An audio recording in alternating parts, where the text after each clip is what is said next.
भी कर सकते हैं प्रोग्राम, वो कोई बात नहीं है, लेकिन असंवेदनशीलता है, मानसिकता आज के नए पढ़े लिखे लड़कों की जो भी RSIS बन गए हैं उनकी है कि कोई नेता आएगा तो वो मुंह दिखाने आ जाएंगे, लेकिन किसानों के बीच में बैठकर उनकी बात सुनने के वो बेइज्जती समझते हैं, टाइम वेस्ट समझते हैं।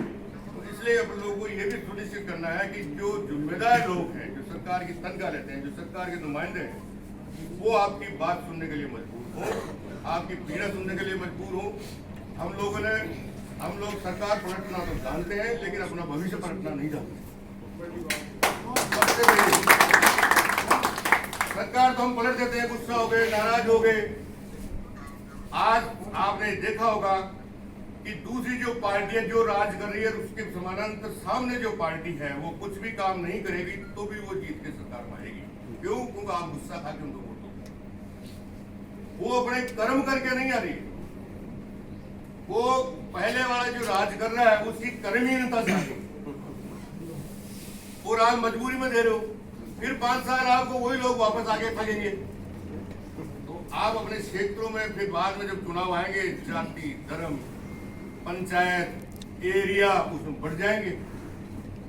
बटने के बाद में जब कुछ लोग 15% जो हर पार्टी में रहते हैं वो दलाल बन के घूमेंगे, आपके काम कराने का ठेका लेंगे। तो इस तरह से हम लोग को ये समझ रखना है कि डेमोक्रेसी में राज बनाना और राज का जनता के लिए इस्तेमाल करना सबसे बड़ा काम है। अगर राज बना के अगर राज करने वालों को पूरा छोड़ दिया आपने तो वो सबसे बड़ा नुकसान है। तो इसी तरह में जल संरक्षण का है तो पूरा राजस्थान जो है हिंदुस्तान में सबसे बड़ा राज्य है और इसका भूभाग जो है 10% है पूरे देश का, लेकिन पानी का जो हिस्सा है 1.16 हिस्सा है, 1.16 हिस्सा जो है पानी का है, और जो पानी का जो साधन है वो सिर्फ 1.75। तो हिंदुस्तान राजस्थान में विकराल स्थिति है। हर आदमी को अपना काम चाहिए, हर आदमी को अपना स्वार्थ सिद्ध होना चाहिए। वो अपना स्वार्थ सिद्ध करने के लिए जनता के संसाधनों का दुरुपयोग करने से करता ही नहीं चुके।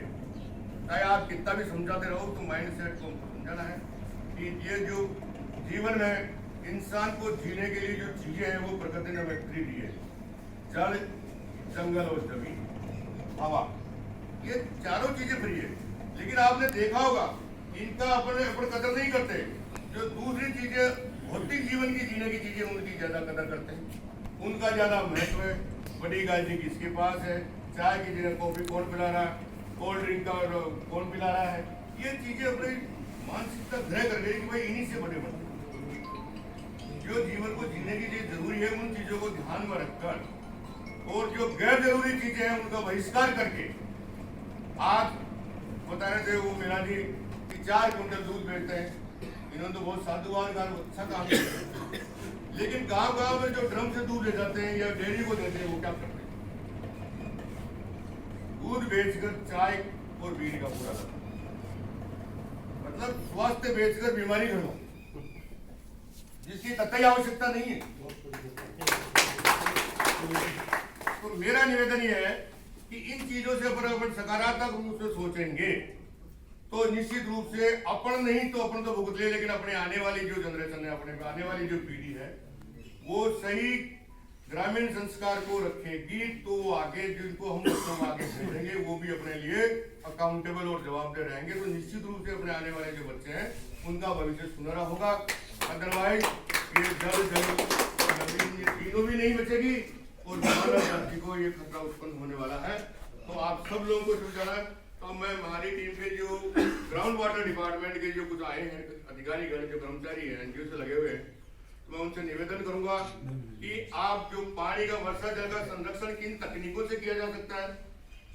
आपने ये मकान बनाया है 200 मीटर में है, 300 मीटर में है, तो इसको किस तरह से वाटर हार्वेस्टिंग स्ट्रक्चर बनाया जाए तो ये वर्षा का जल उसमें चला जाए और कुएं के पास हो, हैंडपंप के पास हो, ट्यूबवेल के पास हो। मैं आपको बता देता हूँ कि ये वाटर हार्वेस्टिंग स्ट्रक्चर जो घरों में बन रहा है, मैंने मेरे खेत में बनाया था मकान 2004 में पानी, और मैंने बोरिंग करवाया था वहां पे 95।